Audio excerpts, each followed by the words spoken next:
When it comes to possession, you need to really understand the three levels of consciousness that we experience. Also, I highly recommend you study these things, demonology. And I would never invite that into my life. Oh, look who, Demonology of King James. Yeah, you recognize that name?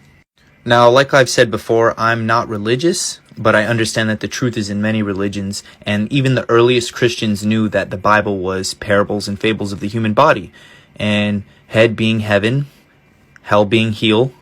That's why we say you have to raise your vibration to get into heaven. 144,000 go to heaven. It's a frequency. Understanding your torus field and how it creates pressure that simulates this high pressure field that goes around you. Now, when you lower your frequency, this high pressure dissipates.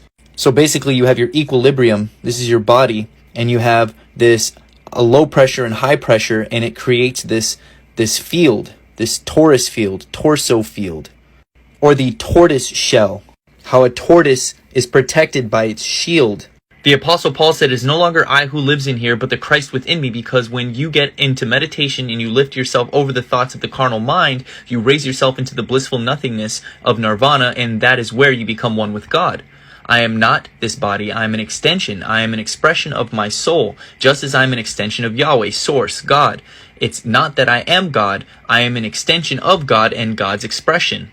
This is why it's important for you to raise your vibration. Now, I know you've heard the term as above, so below, as within, so without. Just how you can raise your frequency and let what is divine work through you, you can lower your frequency and let things that are negative also work through you.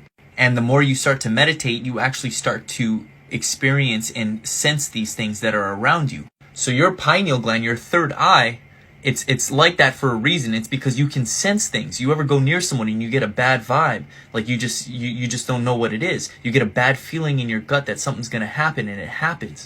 That is the power of your third eye. Our third eye is calcified so much to the point that we are unable to sense these things. We can't sense the presence of these entities. And I know some of you probably can, and you know exactly what I'm talking about. And that's why when it comes to alcohol, you notice how alcohol is being played to our youth, and how drinking alcohol is such a fun activity, but it's even deeper. Because if you know where the term alcohol comes from, it's derived from a Hebrew word that literally means to devour one's soul. Another reason why they call drinks spirits or booze, and it's because when you lower your vibrational frequency, you disrupt your high pressure field that protects you, and it allows you to black out and become possessed. Oh, I don't remember anything from last night. It is actually a lot deeper than you realize. When I had left my body for the first time and I saw an entity, I understood the rules. And this is why I do what I do.